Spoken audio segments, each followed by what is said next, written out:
I accepted the Lord, I was 23 years old. But before I accepted the Lord, I grew up in a Christian family, but we weren't really active to go to church. We didn't know the Word of God very well. And in our country, because I'm from Lebanon, we had war. And war started in our country, and hope. And for the future, almost really like you don't have any hope, gone. You don't think of the future in any positive way. So when I was like that, felt a big emptiness in my heart. That life means worth nothing, because you don't know if the second day you stay alive or you die. And so I reached kind of a stage where really I am spiritually empty from inside, and someone came, start witnessing to me about the love of the Lord, even though I grew up in a Christian family, but I didn't hear that. So you come to the Lord as you are, and He will save your life. So at that year, when the Lord sent that guy 5 times, I was about to commit suicide. And the Lord sent the people, this guy, his name Fadi, right timing to start witnessing to me about Jesus. After he witnessed to me, because of the war situation in our country, so I was involved in the Christian militia, and the head of our militia became the president of the country. And then at that night we were invited to go to hear him speaking, and at the same time we got an invitation to go attend a revival done in a retreat conference center in the mountain. And then, to make the story short, we went to church with other 2 friends and the same gentleman, and we accepted the Lord at that night. And after we came back, we knew that an explosion took place, killed the Lebanese president, and many people been with him. So we should be there in the same place. So we knew that the Lord saved our lives, from physical death even, and it was our night. If we didn't go to church, that means we might be among the dead people. It happened gradually. When I accepted the Lord, before I lost my dad during the war, been killed, and then when my dad passed away, I didn't cry.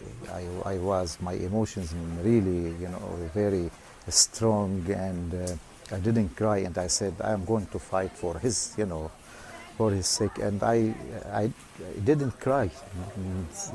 And when I accepted the Lord, I started to feel that my tears started to come back to me. I started to feel that a lot of new emotions been poured on me, His emotions, I feel. And then down the road, I started to stop doing many nasty stuff I used to do. I am not proud of. The Lord helped me to stop them with His strengths. And after that, 3 years later, the Lord called me to serve Him.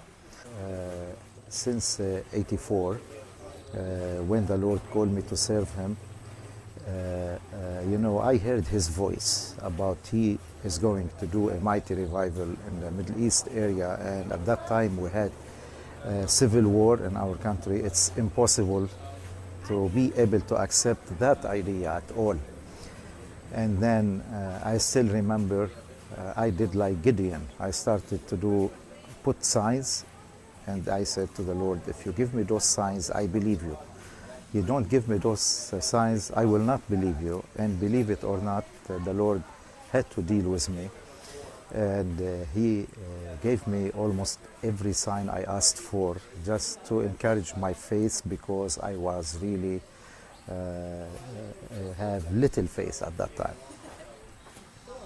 Yeah, and I mean, you hear the voice of the Lord not only once every year. You hear His voice sometimes on daily basis. So and then He reveals small things to us. We can hear His voice, we do them, and sometimes He reveals things takes years and years to be accomplished. From Lebanon, we would like to say a little bit about what's going on present time. So most of the time, because what we hear on the news, this is what we believe, but unless we are there, we experience the true stuff, you know, to see the two sides of the picture. If we are experiencing such a great time in the Middle East, even though we have a lot of fanatics, we have ISIS mentality, you know, and situation in the area there, but at the same time, because of that, it's causing many Arabs, many people to start looking for something much better than what they have. So the people are really thirsty and hungry.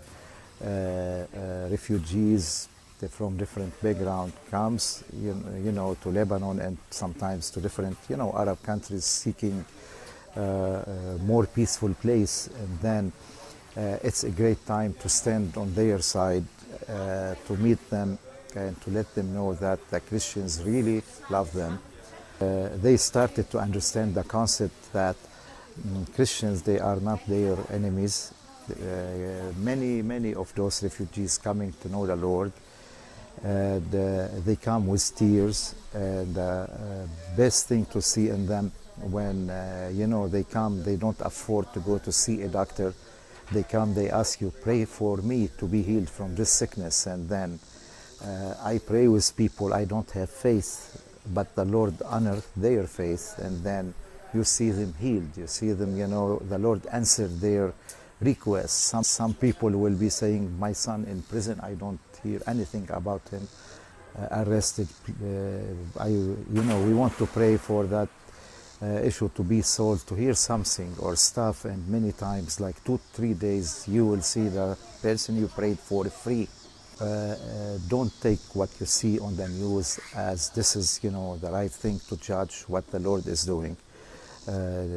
Anything when it comes to news, even in US here, in any place, I mean, if you have a big car accident, will make it to the news. If someone did shooting, always, you know, you can make it to bring every station to videotape you and put you, you know. But when you have good stuff happening, people, you know, helping community, being part of doing positive stuff, it's always not reported.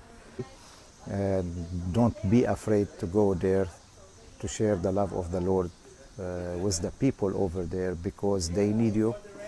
On every corner they are waiting for the coming of Jesus, just to meet him. Same thing when we read in the 4 Gospels, every place Jesus went, crowds been waiting for him to come to share with them the good news.